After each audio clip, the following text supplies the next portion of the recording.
आपल्या धाराशिवचा कायापालट, आर्थिक कायापालट कोण करू शकतं? निश्चितपणे महायुतीच करू शकते, हे आता जनतेला ठामपणे कळालेलं आहे.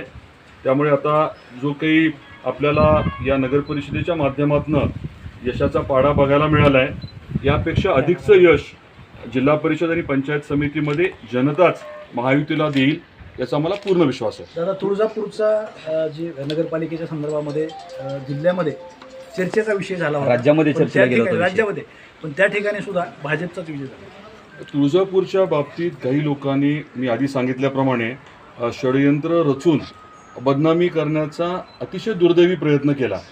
त्यांना वाटलं होतं की त्याच्यातनं राजकारण त्यांचं फावेल, त्यांना काहीतरी त्याच्यातनं यश मिळेल, परंतु जनतेने दाखवून दिले की काम करणारी लोक, जनतेसाठी झिजणारी लोक आणि आपल्या विकासाच्या बाबतीत, सर्वांगीण विकासाच्या बाबतीत जे काम करतात त्यांना साथ देणं योग्य आहे, हे तुळजापूरच्या जनतेने, नागरिकांनी, मतदारांनी दाखवून दिलं आहे. आणि तुम्ही म्हटला तसं राज्यभर चर्चा झाली.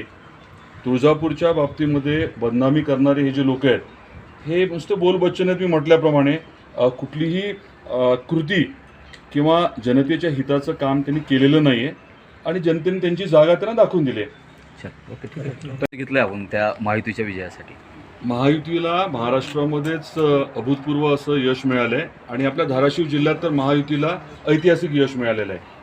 8ही नगरपरिषदेच्या निवडणुकीमध्ये महायुतीला जे अपेक्षित होतं तेच सगळं घडलेलं आहे.